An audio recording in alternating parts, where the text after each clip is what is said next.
रक्षाबंधन का त्योहार पास आते ही मुझे सबसे ज़्यादा कानपुर वाली बुआ जी की राखी के कुरियर का इंतज़ार रहता था। कितना बड़ा पार्सल भेजती थी बुआ जी। तरह तरह के विदेशी ब्रांड वाले चॉकलेट्स, गेम्स, मेरे लिए कलरफुल ड्रेस, मम्मी के लिए साड़ी, पापा जी के लिए कोई ब्रांडेड शर्ट। इस बार भी बहुत सारा सामान भेजा था उन्होंने। पटना और रामगढ़ वाली दोनों बुआ जी ने भी रंग बिरंगी राखियों के साथ बहुत सारे गिफ्ट्स भेजे थे। बस रोहतास वाली बुआ जी की राखी हर साल की तरह एक साधारण से लिफाफे में आई थी। 5 राखियां, कागज़ के टुकड़े में लपेटे हुए रोली चावल और 50 का एक नोट। मम्मी ने चारों बुआ जी के पैकेट डाइनिंग टेबल पर रख दिए थे ताकि पापा ऑफिस से लौटकर एक नज़र अपनी बहनों की भेजी राखियां और तोहफों पर डाल लें। पापा रोज़ की तरह आते ही टेबल पर लंच बॉक्स का थैला और लैपटॉप रखकर सोफे पर बैठ गए। चारों दीदी की राखी आ गई हैं, मम्मी ने पापा के लिए किचन में चाय चढ़ाते हुए आवाज़ लगाई थी। जया का लिफाफा दिखाना ज़रा। पापा जया बुआ की राखी का सबसे ज़्यादा इंतज़ार करते थे और सबसे पहले उन्हीं की भेजी राखी कलाई में बांधते थे। जया बुआ सारे भाई बहनों में सबसे छोटी थी, पर एक वही थी जिसने विवाह के बाद से शायद कभी सुख नहीं देखा था। विवाह के तुरंत बाद देवर ने सारा व्यापार हड़प कर घर से बेदखल कर दिया था। तब से फूफा जी की मानसिक हालत बहुत अच्छी नहीं थी। मामूली सी नौकरी करके थोड़ा बहुत कमाते थे। बेहद मुश्किल से बुआ घर चलाती थी। इकलौते बेटे श्याम को भी मोहल्ले के एक साधारण से स्कूल में डाल रखा था। बस एक उम्मीद सी लेकर बुआ जी किसी तरह जिए जा रही थी। जया बुआ के भेजे लिफाफे को देखकर पापा कुछ सोचने लगे थे। गायत्री, इस बार रक्षाबंधन के दिन हम सब सुबह वाली पैसेंजर ट्रेन से जया के घर उसे बगैर बताए जाएंगे। जया दीदी के घर? मम्मी तो पापा की बात पर एकदम से चौंक गई थी। आपको पता है ना कि उनके घर में कितनी तंगी है। हम 3 लोगों का नाश्ता खाना भी जया दीदी के लिए कितना भारी हो जाएगा। वो कैसे सब कुछ मैनेज कर पाएंगी? पर पापा की खामोशी बता रही थी कि उन्होंने जया बुआ के घर जाने का मन बना लिया है और घर में ये सब जानते थे कि पापा के इरादे को बदलना बहुत मुश्किल होता है। रक्षाबंधन के दिन सुबह वाली पैसेंजर ट्रेन से हम सब रोहतास पहुंच गए थे। बुआ घर के बाहर बने बरामदे में लगी नल के नीचे कपड़े धो रही थी। बुआ उम्र में सबसे छोटी थी, मगर तंगहाली और रोज़ की चिंता फिक्र ने उन्हें सबसे उम्रदराज बना दिया था। एकदम पतली दुबली कमज़ोर सी काया, इतनी कम उम्र में चेहरे की त्वचा पर सिलवटें साफ दिख रही थी। बुआ की शादी का फ़ोटो एल्बम मैंने कई बार देखा था। शादी में बुआ की खूबसूरती का कोई जवाब नहीं था। शादी के बाद के 11 सालों की परेशानियों ने बुआ जी को कितना बदल दिया था। बेहद पुरानी घिसी हुई सी साड़ी में बुआ को दूर से ही पापा मम्मी कुछ देर तक देखते रहे। पापा की आंखें डबडबा सी गई थी। हम सब पर नज़र पड़ते ही बुआ जी एकदम चौंक गई थी। उन्हें समझ नहीं आ रहा था कि वो कैसे और क्या प्रतिक्रिया दें।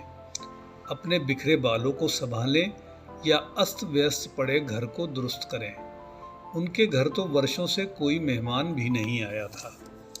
वो तो जैसे ज़माने भूल चुकी थीं कि मेहमानों को घर के अंदर आने को कैसे कहा जाता है।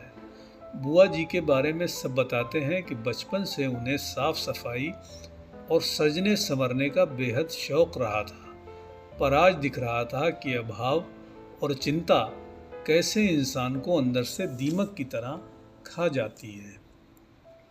अक्सर बुआ जी को छोटी छोटी ज़रूरतों के लिए कभी किसी के सामने तो कभी किसी के सामने हाथ फैलाना होता था।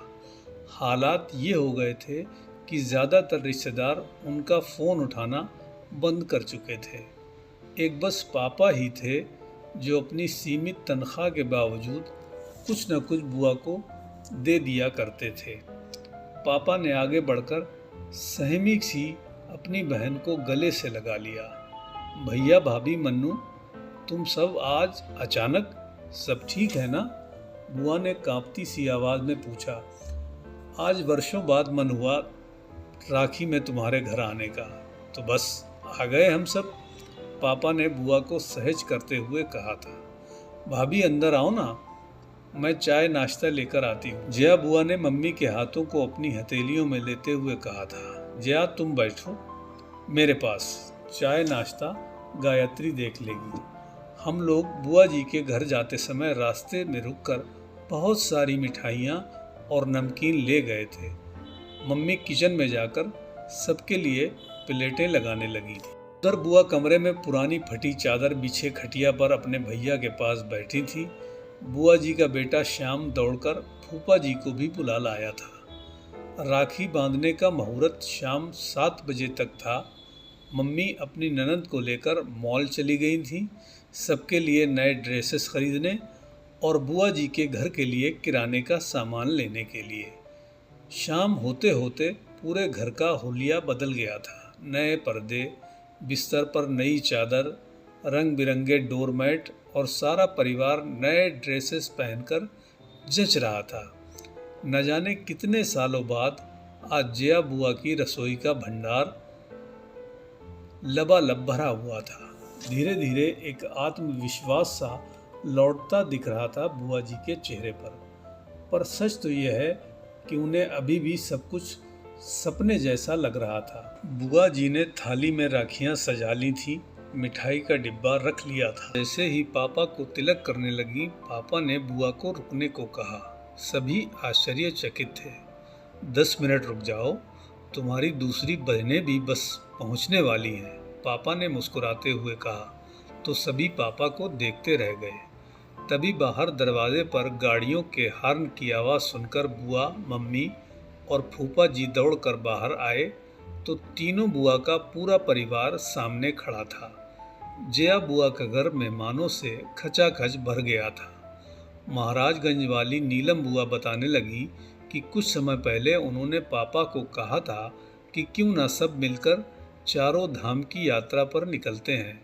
बस पापा ने उसी दिन तीनों बहनों को फ़ोन किया था कि अब 4 धाम की यात्रा का समय आ गया है। पापा की बात पर तीनों बुआ सहमत थीं और सबने तय किया था कि इस बार जया के घर सब जमा होंगे और थोड़े थोड़े पैसे मिलाकर उनकी मदद करेंगे। जया बुआ तो बस एकटक अपनी बहनों और भाई के परिवार को देखे जा रही थी। कितना बड़ा सरप्राइज़ दिया था आज सबने उनको। सारी बहनों से वो गले मिलती जा रही थी। सबने पापा को राखी बांधी। ऐसा रक्षाबंधन शायद पहली बार था सबके लिए। रात एक बड़े रेस्तरां में सभी ने डिनर किया, फिर गप्पे बातें करते जाने कब काफ़ी रात हो चुकी थी। अभी भी जया बुआ ज़्यादा बोल नहीं रही थी। वो तो बस बीच बीच में छलक आते अपने आंसू पोंछ लेती थी। बीच आंगन में ही सब चादर बिछाकर लेट गए थे। जया बुआ पापा से किसी बच्ची की तरह चिपकी हुई थी, मानो इस प्यार और दुलार का उन्हें बरसों से इंतज़ार था। बातें करते करते अचानक पापा को बुआ का शरीर एकदम ठंडा सा लगा तो पापा घबरा गए। सारे लोग जाग गए पर जया बुआ हमेशा के लिए सो गई थी। पापा की गोद में एक बच्ची की तरह लेटे लेटे वे विदा हो चुकी थी। पता नहीं कितने दिनों से बीमार थी और आज तक किसी से कुछ कहा भी नहीं था। आज सबसे मिलने की आशा लिए ही जिंदा थी शायद। दोस्तों, कहानी अगर पसंद आई हो तो इसे ज़्यादा से ज़्यादा लाइक और शेयर करें और चैनल पे अगर नए हों तो सब्सक्राइब ज़रूर करें ताकि आने वाली कहानियाँ आपको मिलती रहें। धन्यवाद।